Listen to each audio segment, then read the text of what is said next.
Olá, hoje é 13 de fevereiro de 2017. É o último dia para o pagamento da segunda parcela do IPVA para os veículos com placa final 3. Os proprietários devem ficar atentos às datas de vencimento para a regularização do imposto. Amanhã vence o IPVA para os modelos com placa final 4. O calendário da segunda parcela segue até o dia 22 de fevereiro para os veículos final 0. O imposto também pode ser quitado à vista, sem desconto, no mês de fevereiro, conforme a data de vencimento. Olha, para fazer o pagamento, basta ir a uma agência bancária com o número do Renavan, é o Registro Nacional de Veículo Automotor, esse número aparece no documento do carro. No ano que vem, a notificação do IPVA deixará de ser enviada pelos Correios e será digital. Veja agora os destaques desta edição. O presidente da Assembleia Legislativa de São Paulo, deputado Fernando Capês, participa da premiação Medalha Parelhas de Honra ao Mérito. A história do Brasil contada pela arquitetura e design no Museu da Casa Brasileira em São Paulo. Agora, no Jornal da Assembleia.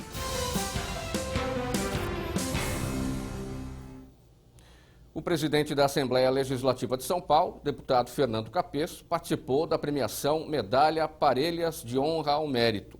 No evento, personalidades foram homenageadas por seus trabalhos na região de Parelheiros, no extremo sul da capital. À noite teve ainda concurso de Miss e Mister Ecoturismo 2017.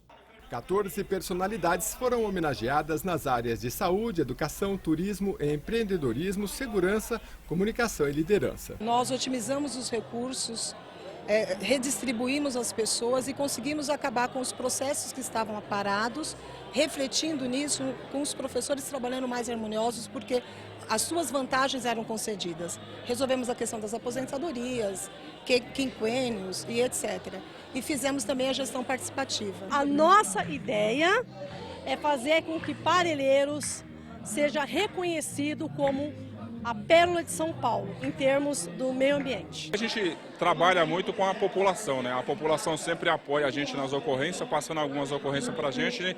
E graças a Deus a gente tem desenvolvido um bom desempenho junto à população, polícia comunitária e agindo na área, atuando na área já há 15 anos e com grandes ocorrências passadas a grande maioria pela população. É muito importante o empreendedorismo nessa região para poder fomentar o desenvolvimento do emprego, dos negócios, não só também da agricultura local, mas também o desenvolvimento dentro do varejo, que é onde o supermercado Ayomi atua hoje há 37 anos. A premiação foi promovida pelo estilista Caio Von Volt. Hoje nós temos homenageando Parelheiros, que é um ecoturismo fenomenal, possui um ecoturismo muito grande na região sul.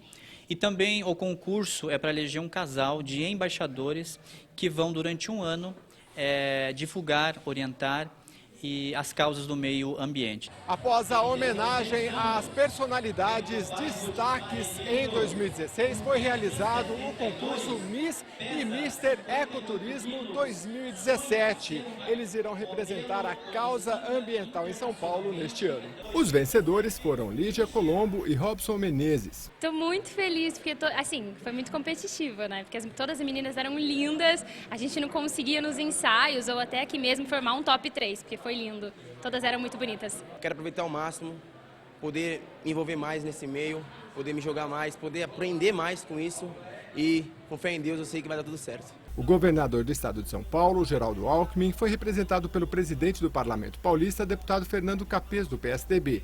Ele entregou a láurea aos homenageados. Essa premiação foi uma iniciativa da própria Sociedade de Parelheiros, reconhecendo o trabalho daqueles que mais se destacaram ao longo de muitos anos na defesa de vários aspectos relacionados a Parelheiros. Meio ambiente, educação, segurança, justiça, enfim, em várias áreas. E por essa razão, o governador Geraldo Alckmin queria estar presente, perguntou se a Assembleia Legislativa iria, eu disse que sim.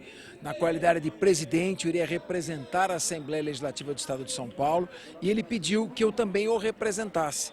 Então a Assembleia aqui representa não só os 94 deputados, mas como governador do Estado, reconhecendo a enorme importância do que essas pessoas fazem. Parelheiros é uma região distante do centro, muitas vezes você leva mais tempo para chegar em Parelheiros do que numa outra cidade fora de São Paulo, e E as pessoas que estão aqui estão vestindo a camisa, lutando e fazendo desta uma região tranquila, saudável, gostosa de se viver. O governador de São Paulo deve receber representantes do concurso, anunciou o presidente do parlamento. O governador Geraldo Alckmin e eu vamos receber a vencedora do concurso para um café no Palácio dos Bandeirantes. Vai ser muito bacana e é um incentivo para todas elas.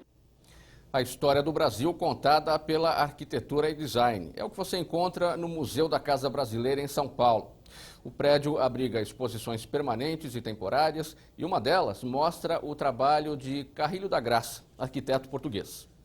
Passeando por tantas maquetes, o visitante pode sim se sentir em Lisboa. No fundo preto, as construções da cidade mais populosa do país, com mais de 500 mil habitantes, se destacam no branco. Eu acredito que é uma exposição justamente por ter muita maquete, o aspecto tridimensional, e apresenta a arquitetura dos espaços através dos vídeos. Eu acredito que isso realmente deu uma dimensão de compreensão. E como fala sobre a cidade, fala do aspecto histórico, tem mapas históricos do crescimento de Lisboa, quer dizer, eu acho que é uma curiosidade que pode ampliar o interesse de vários públicos. Carrilho da Graça Lisboa é uma exposição duplicada. Uma igual a esta esteve em Lisboa e já foi montada em Paris. Esta veio da Colômbia, está em São Paulo até o dia 19 de março e depois poderá ser visitada em Buenos Aires e Montevidéu. Estas outras maquetes mostram a Praça Nova do Castelo de São Jorge e o Terminal de Cruzeiros de Lisboa. Painéis e vídeos explicativos fazem parte da exposição. Estou adorando, muito interessante. Essa relação com a topografia que me interessa muito.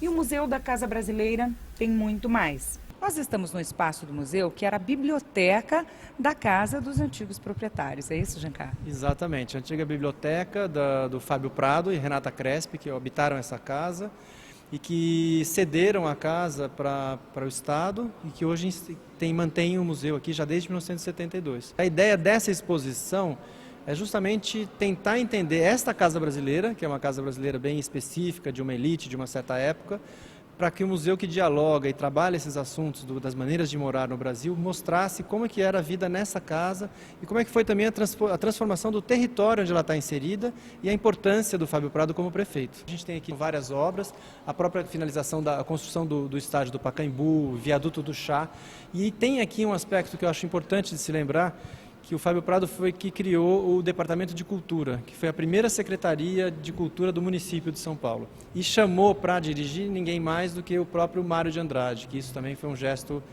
muito importante. Aqui agora a gente está chegando num espaço que tem um serviço de mesa, prataria da casa que era usada na época, né? Exatamente. Aqui a ideia é justamente trazer a público, quer dizer, os utensílios dessa casa que a gente está fazendo, uma casa especial, que muitas das louças eram importadas. Aqui tem coisas feitas a louça famosa Limonge, mas com tipos de desenhos brasileiros que acho que se escolhiam em catálogos. E também nós apresentamos os talheres, o sistema de jogo de talheres também. A ideia é que as pessoas que visitam o museu têm muita curiosidade de saber como é que era a vida aqui, como é que se vivia um casal. A gente explica inclusive como é que era feito o serviço de jantar, eles serviam muitos banquetes aqui. Para quem quer se sentir ainda mais em casa, é só dar um pulo no espaço onde está o acervo do museu. Um lugar com móveis e objetos que representam os lares brasileiros desde o século XVI até os dias de hoje. A doação da casa ela foi para a Fundação Padre Anchieta, que cedeu à Secretaria do Estado da Cultura para instalar o Museu da Casa Brasileira. Quer dizer, e essas peças aqui são da família, da Fundação Crespi Prado, cedido em comodato também para o Museu da Casa Brasileira. E nós fizemos questão justamente de mostrar a importância desse casal, até sobre o aspecto generoso de ceder todo esse patrimônio deles para conhecimento público, né? Tem tampas de panela que são a cara das nossas avós. E quem se lembra deste saleiro? Toda a casa tinha. Os objetos são um verdadeiro convite a uma viagem no tempo.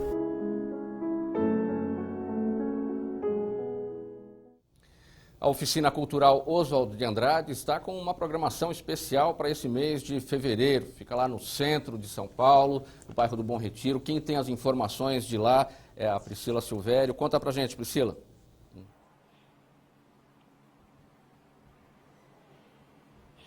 Oi, Mauro. Bom, tem muitas oficinas, workshops, cursos, tudo gratuito, aberto à população. Quem vai explicar um pouquinho melhor para a gente é o Valdir Rivabem, que é o coordenador aqui da oficina. São várias áreas, né? Teatro, dança, artes visuais. São várias áreas. Para agora a gente tem uma oficina de dança que começa na semana que vem, e a ideia é trabalhar com gente que não dança e gente que dança profissionalmente. Uma oficina de estilogravura para pais e filhos, todo sábado, a partir de março.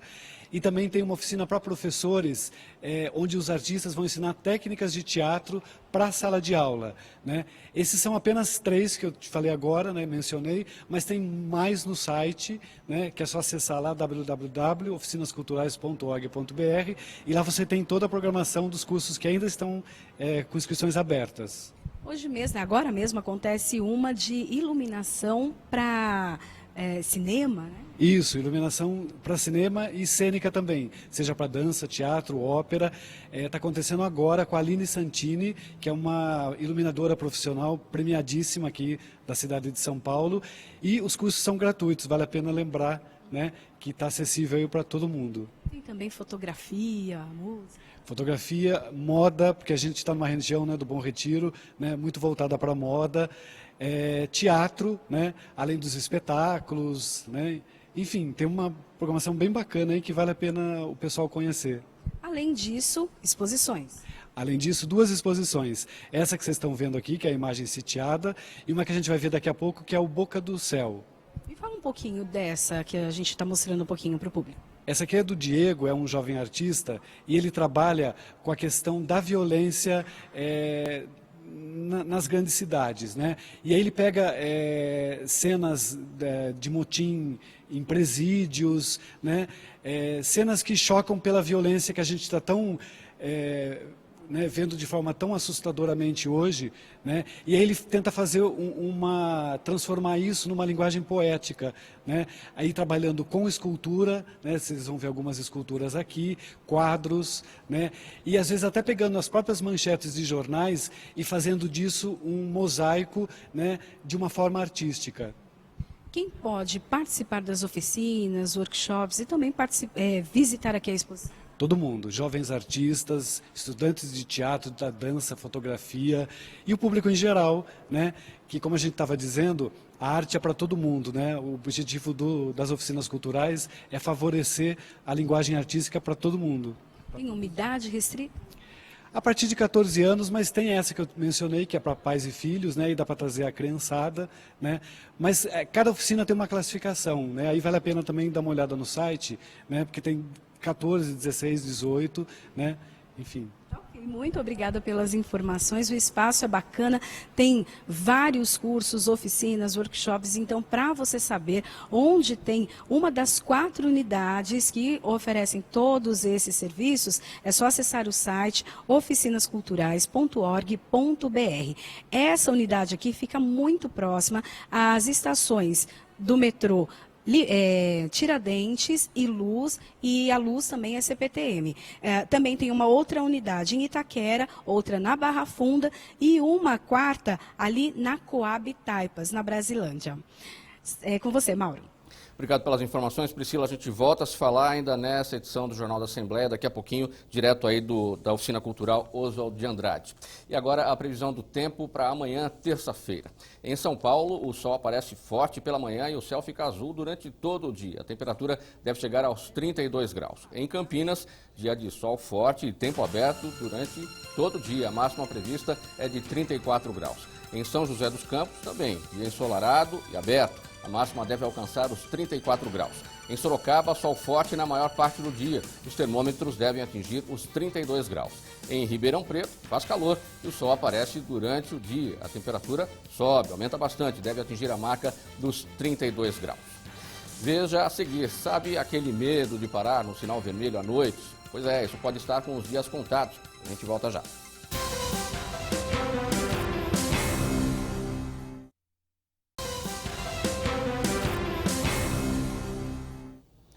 O medo de parar no semáforo vermelho à noite pode estar com os dias contados.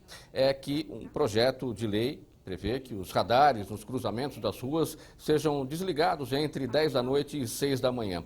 E sem a penalidade, o motorista poderia avançar, evitando o risco de assalto. O projeto é o de número 3 deste ano. O deputado Edson Giriboni, do Partido Verde, foi quem propôs a alteração. O tempo necessário para a mudança nas cores do semáforo parece rápido para quem pode atravessar a via. Mas para o condutor que se depara com sinal vermelho no período noturno, em determinadas ruas de São Paulo, parece uma eternidade. Atravessar nestas situações provoca o risco de acidentes e multas. Mas se o motorista ficar parado, o perigo vem da criminalidade. Eu já passei por um assalto na Rebouças. Era 10 e pouco da noite, há uns 3, 4 anos atrás. Então, realmente, eu tenho um pouco de trauma, eu sempre fico observando. Realmente, eu acho que isso é essencial, o que vocês estão falando, porque à noite dá muito medo de parar em farol. A maioria dos motoristas defende que os radares semafóricos sejam desligados à noite. Eu acho um risco pra gente, é perigoso. Eu acho que não deveria estar ligado. Aconteceu o risco de eu estar parando no semáforo e ver que eu ia ter um risco e sair do semáforo, mas não fui multado não. Mas há quem acredita que nada deve mudar. Tem aquela coisa, é certo, mas se você não parar, pode acontecer um acidente, né? Tem os dois riscos, você ser assaltado e acontecer um acidente. Eu acho muito complicado isso, porque você também deixa de ter a segurança de saber que é a tua prioridade passar ou a do outro. Então, acho que segurança tinha que ser feita com segurança e não com falta de farol. Para este consultor e professor de engenharia de tráfego, a medida é positiva, mas principalmente em grandes centros como São Paulo, precisa ser analisada obedecendo às características de cada região. Numa região onde não há concentração de pedestres ou atividade noturna, uma região predominantemente, vamos dizer, residencial ou de escritórios onde a maioria dos escritórios estão fechados após uma certa hora da noite, não vejo problemas desde que não haja o amarelo piscante. Os semáforos estejam funcionando corretamente. É importante que esse projeto de lei seja refinado e os cruzamentos ou as rotas onde há maior número de atropelamentos, principalmente no horário noturno, devem ser excluídos dessa legislação. Quem for até a oficina cultural Oswald de Andrade poderá ver a exposição Boca do Céu, da artista plástica Flora Leite. A gente vai conversar novamente com a repórter Priscila Silvério, que está lá no bairro do Bom Retiro. Vamos lá, Priscila.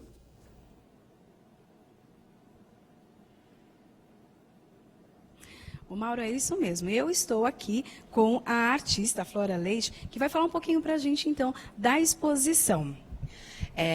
Bom, a exposição foi toda concebida para esse espaço, que é apelidado de Casinha, aqui na Oswald de Andrade. Eu vim aqui com o curador, que é o Germano Duchá, e a gente ficou discutindo possíveis questões que poderiam ser trabalhadas. Então, os trabalhos são todos encaixados no espaço, assim, como vocês podem ver. Aqui atrás a gente tem... Desculpa. Aqui atrás a gente tem as gozadinhas, que são um trabalho encaixado na tomada, que é uma adaptação de um pingo de LED. Então, é essa espécie de transposição do líquido para a luz, que vai toda tomada até o chão. Tem o fantasma, que é uma espécie de limpeza do piso, porque o piso aqui é torto, então isso me interessava muito. E ele tem todas essas camadas de história e sujeira e uso, então eu queria trabalhar tanto o piso torto quanto essa limpeza do espaço. Ali em cima tem esses ovos galácticos, que é esse trabalho que chama chocadeira, que foram feitos para encaixar nesse vão que existe entre a parede e o teto, que, enfim, para mim também era um sinal de uma espécie de precariedade, assim, que me interessava. E aí, ali no chão tem mais 2 ovinhos que, enfim, são parte dele também, que como se tivesse caído e quebrado, né? Então, é um pouco essa transposição de uma coisa universal e questões grandes e que todo mundo tenta abarcar da paisagem para uma coisa muito doméstica, que é o ovo cozido, né? Tudo muito acessível, né? O que te inspirou, né, a criar essa exposição e o que ela passa para as pessoas? Olha, essas questões de paisagem, ou essa tentativa de abarcar essas questões universais, né? O universo, lá fora, enfim, tem um trabalho que é uma nuvem. Isso já vinha da minha produção, que é um pouco tentar entender o que existe entre, né, o que é esse abismo entre a gente e as coisas. Então, dá para pegar a paisagem, a gente consegue de fato entender o que nos cerca e tal. E aí foi uma mistura disso com esse espaço que é muito específico. Então foi um pouco a junção das duas coisas, assim, o que ela passa aí eu acho que é um pouco de cada um, assim, mas eu acho que tem uma coisa dessa atmosfera mesmo, desses trabalhos que são todos escondidos, muita gente acaba não vendo os trabalhos, e isso faz parte da exposição, assim, porque eles são todos colados mesmo no espaço, né? O meteoro, por exemplo, que está ali em cima, enfim, muita gente vem me perguntar, está faltando, eu não estou achando uns trabalhos que estão aqui, então é um pouco por aí, assim, a exposição. Dar realmente atenção ao olhar. Né? Ao olhar, exatamente. E aí esse título Boca do Céu veio um pouco para explicitar essa coisa que existe de trabalhar questões universais de uma forma muito palpável, doméstica, né? Então, Boca do Céu, enfim, uma coisa terrena e uma coisa celeste. Obrigada, viu? Parabéns pelo trabalho. Bom, a exposição aqui na oficina Oswaldo de Andrade, a exposição Boca do Céu fica então até dia 2 de abril, a entrada livre, gratuita, todos podem vir. E aqui o espaço fica na rua 3 Rios, 363, no Bom Retiro. Como eu já tinha dito no primeiro bloco, aqui é bem pertinho das estações de metrô Luz e Tiradentes, e também a Luz tem ligação com a CPTM. Mauro. Obrigado pelas informações, Priscila. Vamos a mais uma rodada da previsão do tempo para amanhã em outras cidades do interior e do litoral do estado. Em Santos, dia de sol forte e tempo aberto, a temperatura máxima por lá pode chegar aos 33 graus. Em São José do Rio Preto, dia ensolarado e quente, a temperatura alcança os 34 graus. Em Mogi das Cruzes também faz calor e o sol aparece forte. Pela manhã, não há possibilidade de chuva. A máxima chega aos 31 graus. Em Piracicaba, sol e calor durante todo o dia. A temperatura alcança os 35 graus. Veja a seguir, projeto de lei do deputado Ed Thomas, do PSB, quer tornar obrigatório exames clínicos para detectar doenças renais. Volta já.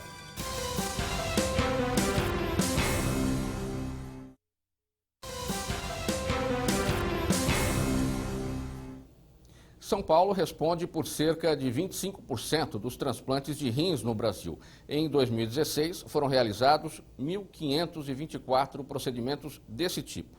O projeto de lei do deputado Ed Thomas, do PSB, em discussão aqui na Assembleia Legislativa, prevê a obrigatoriedade de exames clínicos para detectar doenças renais.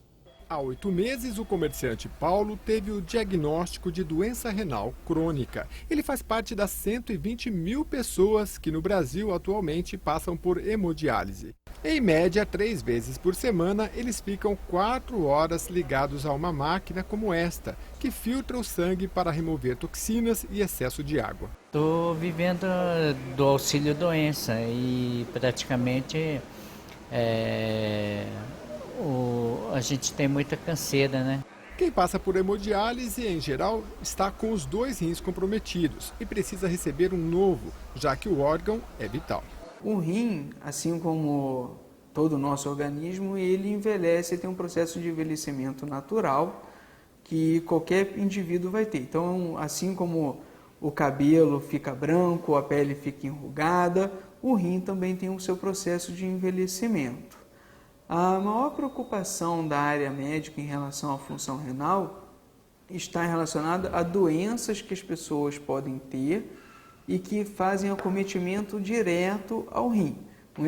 2 exemplos são a hipertensão arterial ou a pressão alta e o diabetes. Para sensibilizar a sociedade e o poder público sobre a qualidade de vida de quem tem a doença, o deputado Ed Thomas, do PSB, está propondo o projeto de lei número 1 de 2017, que cria a Semana Estadual do Rim, do combate à insuficiência renal crônica e do paciente transplantado, a ser realizada na 2ª semana de março. O projeto de lei prevê exames anuais da substância chamada creatinina sérica, que avalia a função dos rins, além da pesquisa de proteína na urina, indicações para quem é diagnosticado com diabetes, por exemplo. Todo paciente que é diabético e hipertensão, o médico deve solicitar, entre os exames que ele já faz de acompanhamento dessas doenças, a creatinina no sangue e a dosagem de proteína na urina, porque são as formas que a gente tem de fazer o diagnóstico inicial da doença renal, ou pela perda de proteína na urina, ou pelo aumento da creatinina no sangue. O transplante de rins é um processo complexo e não é realizado por ordem de inscrição, porque depende, dentre outras coisas, da compatibilidade. Atualmente, a doação de órgãos deve ser consentida e pode ser autorizada por familiares até o 2º grau. Hoje no Brasil, nós temos aí uma estimativa de 120 mil pacientes fazendo hemodiálise no Brasil. São aproximadamente 20 mil pacientes hoje aguardando por um rim para transplantar, isso no Brasil. E São Paulo é responsável por em torno de 25% dos transplantes que são realizados em todo o país. Então, acho que é de fundamental importância um estímulo desse vindo da Câmara dos Deputados, porque realmente mostra o quanto todos estão envolvidos com um problema que é um problema social hoje que a gente enfrenta. Veja a previsão do tempo para amanhã em mais cidades do interior do estado. Em Franca, o dia vai ser quente e ensolarado. A máxima pode atingir os 30 graus. Em Bauru, dia de sol e tempo aberto com um leve aumento de nuvens durante o período da manhã e possibilidade de chuva à tarde e à noite. A temperatura chega aos 36 graus. Em Limeira, o sol aparece forte pela manhã e o tempo fica aberto durante todo o dia. A máxima atinge os 36 graus. Em Marília, o sol aparece e faz calor durante todo o dia. A máxima prevista é de 35 graus. O Jornal da Assembleia termina aqui. Você pode acompanhar toda a programação da TV Assembleia SP no portal al.sp.gov.br. A gente volta amanhã, terça-feira. Tchau, até lá.